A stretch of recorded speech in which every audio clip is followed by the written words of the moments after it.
사랑하는 여러분, 여러분에게는 혹시 기억하고 싶지 않은 그런 사건 혹은 사람이 있는지요?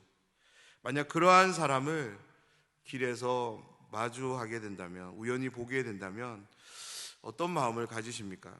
제발 나를 못 받기를, 아는 체 하지 말기를, 그런 마음을 가지면서 그렇게 길을 걸어가지는 않으시겠습니까? 그토록 지우고 싶었던 사건이 불현듯 여러분의 뇌리를 스쳐가면서 기억될 때 우리는 하루 종일 그 기억으로 인해서 썩 좋지 않은 기분으로, 그런 마음으로 하루를 보낼 것입니다. 우리가 누군가를, 그리고 어떤 상황을 기억하고 싶지 않다는 것은 다양한 이유가 있겠지만 그것이 결코 지금의 나에게 유익이 되지 않기에 우리는 그 사람을 마주하고 싶지 않고 그 기억을 함께하고 싶지 않을 것입니다. 그런데 기억하고 싶지 않은 사건이 피하고 싶은 사람이 때로는 정말로 나에게 꼭 필요할 때가 있습니다. 내가 꼭 만나야 하는 그런 사람일 때가 있습니다. 그럴 때 여러분은 어떤 결정을 내리실 건가요?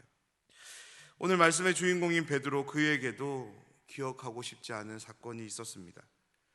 먼저 우리가 베드로의 지난 날들을 한번 생각해 보았으면 좋겠는데요. 베드로는 정말이지 자신의 본업에 충실했던 사람이었습니다. 여느 날처럼 그는 동료들과 함께 갈릴리 바다에 가서 물고기를 잡았습니다. 그날 예수님이 자신을 찾아올 것을 베드로는 전혀 생각하지 않았을 것입니다. 그런데 자신 앞에 예수님은 서셨고 그에게 이렇게 말씀합니다. 나를 따라오라고. 내가 이제부터 너가 물고기를 잡는 어부가 아닌 사람을 낚는 어부가 되게 할 것이니 나를 따라오라라고 말씀합니다. 그 말씀에 베드로는 자신이 잡고 있던 그물을 놓고 예수님을 붙잡습니다. 오병이어를 비롯한 수많은 이적과 표적들을 함께하면서 그는 예수님을 붙잡았던 것에 대한 큰 안도감을 가졌을지도 모르겠습니다.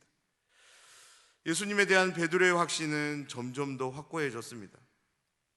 그래서 베드로는 당당하게 모두가 다 주님을 버릴지라도 자신만큼은 주님을 버리지 않겠다라고 그렇게 호언장담까지 합니다.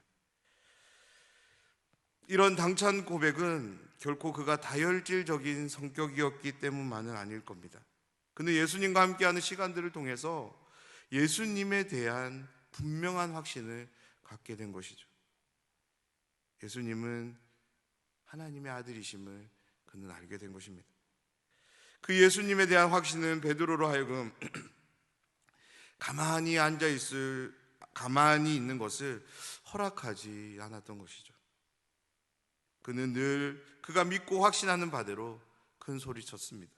그의 말은 늘 진심이었을 겁니다. 그런데 예수님이 잡혀가시던 그날 멀찍이 예수님을 따랐습니다. 평소에 그였다면 그는 당당하게 예수님 곁에 서서 예수님과 함께 길을 걸었을 것입니다. 그런데 멀찍이 따르는 그 모습은 결코 그와는 정말로 어울리지 않는 모습이었습니다. 그런데 예수님이 잡혀가시던 그날 베드로는 예수님을 멀찍이 따릅니다. 마태복음 26장 58절에는 이렇게 말씀을 기록하고 있는데요. 제가 한번 읽어드리겠습니다.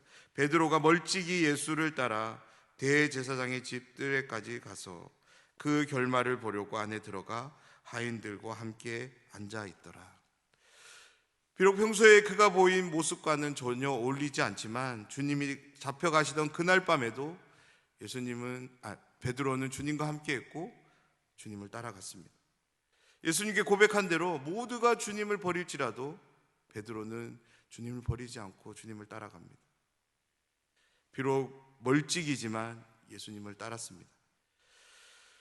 멀찍이 따랐던 베드로의 모습은 그것으로 끝나지 않는데요. 그는 그곳에서 자신의 인생에서 가장 치욕스러운, 가장 수치스러운, 기억하고 싶지 않은 사건을 만들게 되는데요. 그것이 바로 예수님을 3번이나 부인하는 일입니다. 그때 닭이 울었고 예수님이 하신 말씀이 기억나서 베드로도 함께 웁니다. 이때의 슬픔이 그에게 얼마나 컸을까요? 날마다 베드로의 뇌리에는 이때의 기억이 반복되었을 것입니다. 그러면서 스스로를 자책했을지도 모르겠습니다. 그러한 자책은 베드로로 하여금 아무것도 할 수 없도록 옴짝달싹하지 못하도록 했을 것입니다. 부활하신 주님은 이 큰 슬픔에 있던 베드로를 찾아가시고 만나 주십니다. 베드로가 어제 나눈 말씀, 베드로의 상황이 어제 나눈 말씀에도 소개되는데요. 베드로가 제자들을 향해 나는 물고기 잡으러 가노라 라고 말한 것은 어쩌면 부활하신 예수님을 만난 이후 예수님과의 그 첫 만남이 떠올랐을지도 모르겠습니다. 그때를 떠올리면서 예수님이 자신에게 다시 한번 찾아와서 사명을 부여해 주실 것을 바라며 그는 그런 행동을 했을지도 모르겠다는 그런 생각이 들었습니다. 성경이 베드로의 신경을 정확하게 말해주고 있지 않기에 우리는 베드로의 그 행동에 대해서 알 수 없지만 분명한 것은 베드로의 속내에 예수님과 다시 시작하고 싶은 마음이 있었을 겁니다. 그래서 말씀을 통해 보게 되는 베드로의 모습은 여전히 적극적입니다. 한 제자의 말에, 주님이시라는 그 말에 베드로는 겉옷을 걸쳐 입고 물속으로 뛰어들어서 주님께로 다가가는 것입니다. 오늘 15절 말씀을 이렇게 시작하는데요. 그들이 조밥 먹은 후에 예수께서 시몬 베드로에게 이르시되, 예수님과 다시 시작하고 싶은 마음을 예수님이 아시기라도 한 듯 그에게 예수님은 말씀을 시작하십니다. 예수님으로부터 이 말을 들었을 때 베드로는 분명 예수님을 처음 만났을 때를 기억했을 것입니다.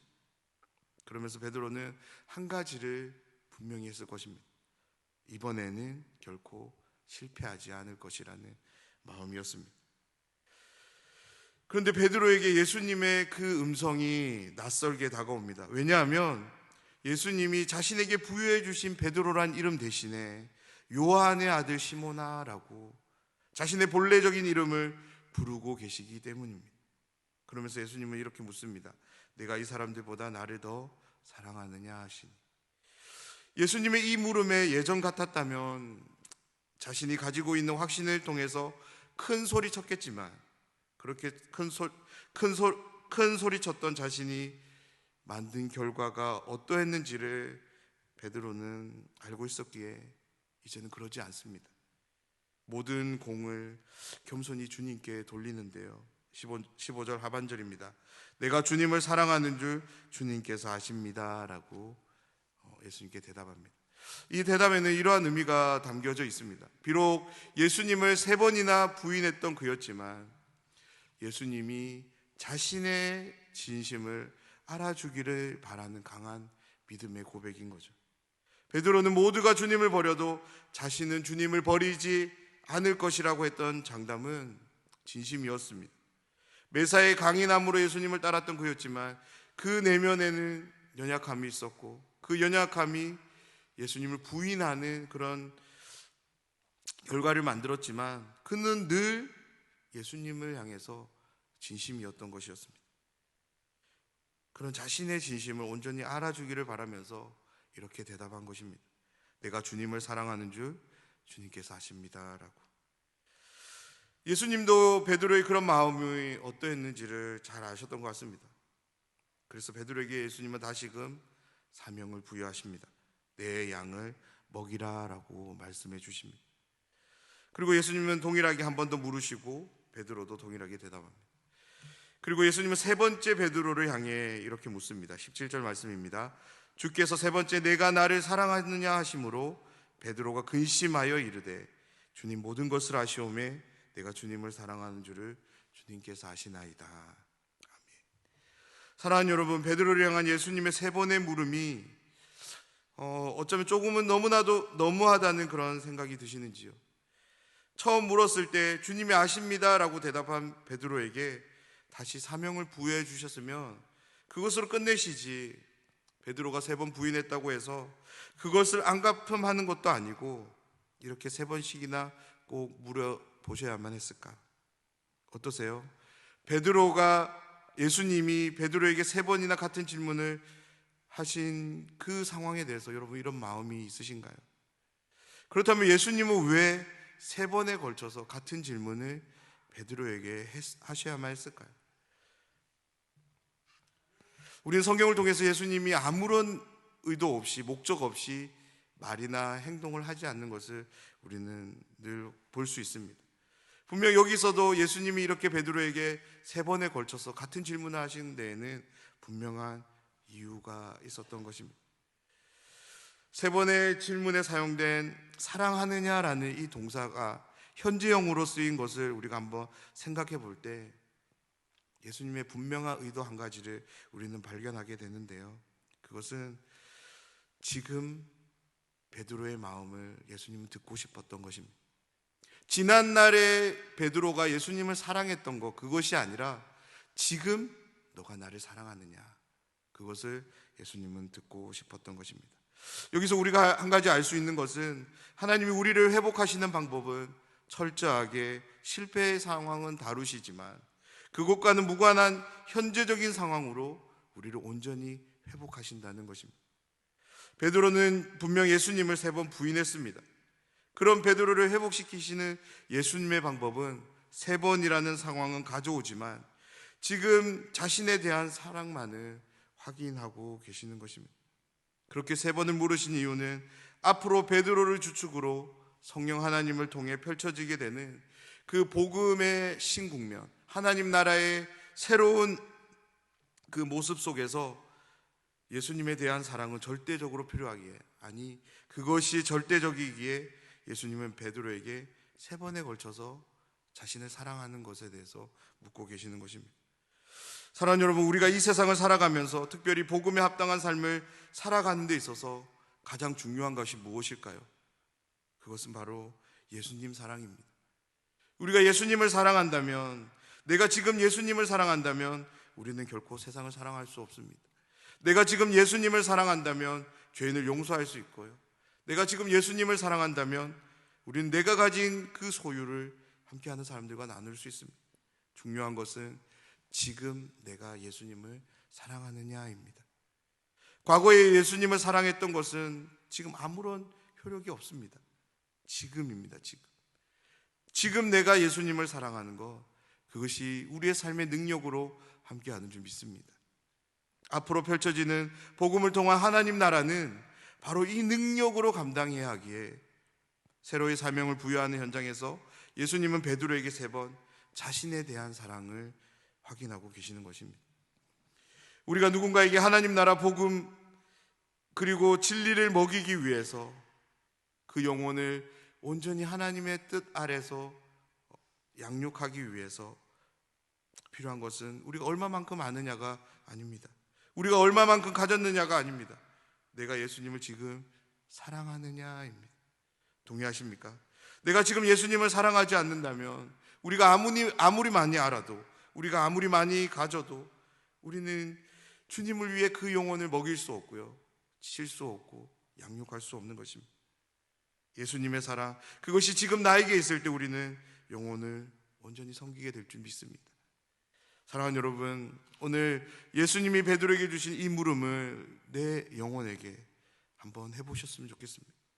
지금 우리를 향해 예수님이 이렇게 물으신다면 여러분 어떤 대답을 하실 건가요? 오늘 하루 잠잠히 베드로에게 하신 이 질문을 묵상하며 보내셨으면 좋겠는데요, 그리고 베드로처럼 한번 대답해 보셨으면 좋겠습니다. 그러면서 우리의 마음이 대답으로만 끝나는 것이 아니라 이후에 성경에서 베드로가 보여줬던 것처럼 그 대답에 걸맞은 삶으로 베드로가 나아갔던 것처럼 우리의 삶도 우리가 드린 그 대답이 만들어가는 그런 삶이 되면 좋겠습니다. 그래서 사도행전을 시작으로 펼쳐지는 초대의 교회사에서 위대한 사도가 되어 하나님 나라를 감당했던 베드로의 열심이 우리의 열심으로 이어져 하나님 나라의 확장을 감당하는 우리 모두의 삶이 되기를 간절히 소원합니다. 그렇게 우리를 사용해 주시기를 우리가 오늘 함께 기도하면 좋겠습니다.